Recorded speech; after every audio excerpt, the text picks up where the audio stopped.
When I was a little girl, my dad would take me to air shows. I just remember the first time that I looked up and figured out where all the noise was coming from. And it was a little red biplane doing loops. I looked up at that thing and I thought my brain was controlling it.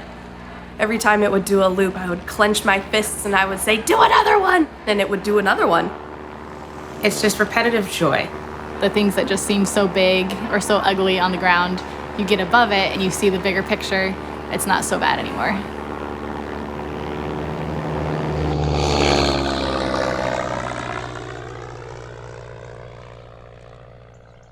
I just thought everyone's mom was a pilot. I didn't know my mom was so special. She was the third female pilot hired by American and their first female captain. I mean, she was applying to airlines in a time where they would come back and say, you know, your resume is great and we'd love to have you be part of the team, but what would our clients' wives think if there was a female flying them around? So she kind of got left doing whatever was left over, and at the time, that was flying for a mortician. The body would just be put in the right seat next to her, covered with a sheet. She would have to crawl over them to get to her seat on the left side. And that's what she did to the older time. We operated a commuter from Raleigh to Wilmington. I only had one not good experience. I picked up a guy in Wilmington, and for weight and balance, you know, the guy has to sit up front with me. He did not want to sit up front with me. He wanted to sit in the back seat. I told him, no, you can't sit in the back seat. But he climbed into the back seat anyhow, and the plane tipped on its tail. He was so upset. He got out and he did not go. Why are we still surprised to see a woman pilot? One of the best-known instances of women participating in aviation is the Women's Airforce Service Pilots program in World War II. More than 1,000 women ferried all models of aircraft and assisted with training for the Army Air Forces during the war. They worked as instructors. They ferried aircraft. They towed targets for live gunnery. They served as crews to transport the brass, the hierarchy of the Air Force. Jackie Cochran, a famous air racer, led the program out of Sweetwater, Texas. It was always exciting when Jacqueline Cochran came. She was one of those women that you either really liked or you really didn't like at all. They all certainly admired her flying ability. There was no way you could get around that. They said we had to wait until an interview came in our area. A friend of mine, unbeknownst to me, went to Washington, D.C. on a train and went to Jackie Cochran's office and got a personal interview and was accepted. I was furious. So I said, well, if she can do it, I can do it. I was only 17 at the time. I hopped on a train, never been on a train before, never been in Washington, D.C. I found Jackie's office, and they said, oh, do you have an appointment? I said, oh, yes, I did. And I got the most wonderful interview with Jackie Cochran. So she says, well, can you be ready to go in the May class? And I says, oh, can I go in the April class? My girlfriend's in the April class. She said, no, I'm sorry, that class is full. So I said, oh, of course, I'll go in the May class. What's funny is that training out here in West Texas, where it is so dry, they used our public swimming pool. And then they would do their ditching procedures in full gear where they had to get out of their heavy boots or jumpsuits or whatever and then go to some sort of inflatable boat. If a WASP completed her training successfully, she was assigned to one of 126 bases across the country. When they landed at a base, they had no idea what their accommodations were going to be, and they had no idea how they were going to be treated by the people that were there. Men didn't want to fly the B-29. They called it the Widowmaker. The engines had a tendency to catch on fire on takeoff. All of a sudden, there are these hotshot pilots looking around saying, well, gosh, if two little old girls can fly that plane, certainly we should be able to. Just your general pilot coming home was very resentful that there were women doing their job within the United States and they were being sent to other combat areas. In May 1944, General Arnold told these men that if they didn't immediately qualify as pilots, gunners, or bombardiers, they should expect to be drafted into the walking army. Many pilots, seeing women in the jobs that they had expected, were irate. I'm very happy that we've trained 1,000 women to fly the Army way. I think it is going to mean more to aviation than anyone realizes.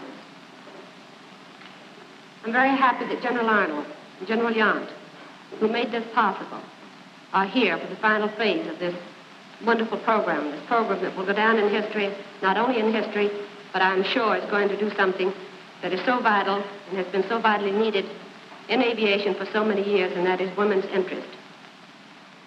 If they had continued having the girls fly, I would have stayed in the Air Force if they passed the bill and made us a part of the Air Force, which they didn't.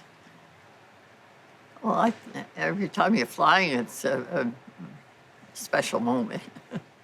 All I know is I loved it very much. In December of 1944, the WASP were officially disbanded. Women would be excluded from military aviation for 30 years, until 1974 when the Navy began training women on an experimental basis. But in the meantime, the war was ended, and America began a love affair with a new kind of aviation.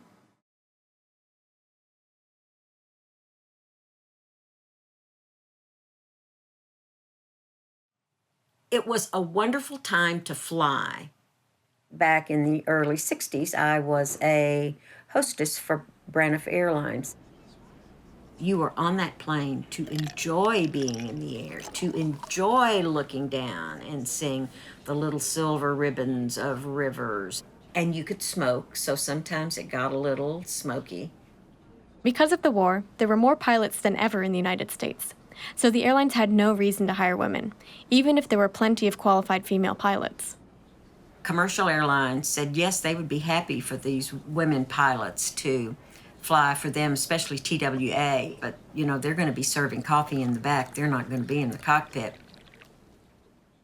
In the late 1950s, William Randolph Lovelace II launched a program to screen women for space travel. I was selected to go to Lovelace Clinic in Albuquerque, New Mexico. They wanted every fluid out of your body so they could test it. I had so many enemas, it was incredible. There were 13 of us that passed. The women, later called the Mercury 13, were never given the chance to go to space. My name is Elena Robson. I'm a 747 pilot, and I worked for Eastern for 3 years. Yes, and they had pornography at Eastern. I could pretty much clean it out in a few seconds, and of course I had to throw it into the trash can in the bathroom because I wouldn't want anybody to see that I had done that. And I screwed up one day and opened up the book, and here's this giant blow-up of a naked crotch. And you know, you've got passengers loading right next to you, and they look in the cockpit, and the first thing they see is... So I did put other pictures in. And a friend of mine, he had to pass the book up to the captain, and the captain, he yelled, "Donald Duck!" And my friend Dean thinks, oh, I know who did that. In 1974, women were reintroduced as military pilots. 20 years later, Jeannie Leavitt became the first American woman to fly combat missions. Quite honestly, I did not want to be the first. I did not want the attention. I did not want the publicity. I had the opportunity to fly in the F-16 backseat 4 times when I was a cadet, and then I was hooked. The way assignments worked at the end of pilot training was you would select your assignment based on your merit order in the class. And so I finished first in my class. I asked for an F-15E Strike Eagle, and I was told no. DoD policy was changing, and so the Air Force decided that right after the policy change, they would announce their first female fighter pilots. They warned me ahead of time. A 3-star general from the Pentagon reached out to me, and he asked me if I seriously wanted that airplane when I stood up and asked for it, or if I was just making a point. And I told him that I wanted to fly it more than anything. I'm Caroline Smith, and I hope to be an Air Force pilot. When I joined ROTC in college, I had the chance to fly in this jet called a T-38, and that jet goes supersonic, and it's about a 180 glass cockpit, so you can see everything above you. We took off and it was really stormy outside and all that, but they had the weather clearance for above the clouds. Like it was set up like a really intimidating scene, but then once they broke through the clouds, it was just crystal blue skies and sunshine. And then we started doing fun acrobatic tricks and we went really fast. I think it was about 6 Gs we pulled at Six Flags. If you were to go on a ride, that's about pulling like a G, like 1 or a half. And so 6 Gs is a lot. And you have to actually be trained to feel it because a lot of times you'll pass out. Because what that means is the G forces, it's pressure on your body. You have to wear this like weighted leg suit. Because if you were sitting in the cockpit and you're pulling this G and you were to like lift your leg up, like that pressure would be strong enough to crack a bone.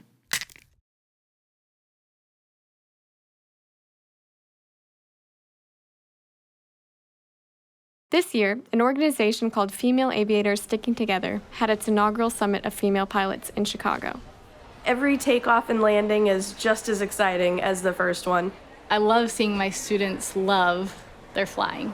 I get fist bumps sometimes. I do get go girls. I also get some derogatory comments. So I like to make a point of standing at the door and saying bye to the passengers.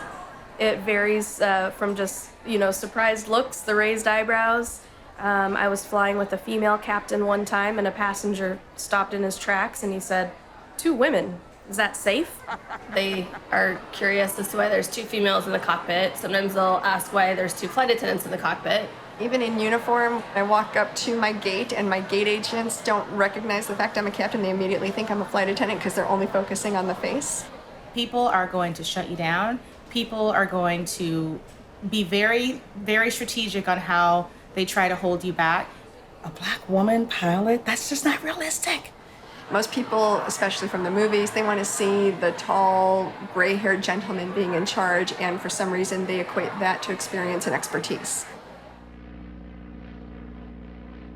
When you think back on these women that gave up so much to come here to learn to fly, they weren't your average run-of-the-mill women. They were so unique because they were so brave.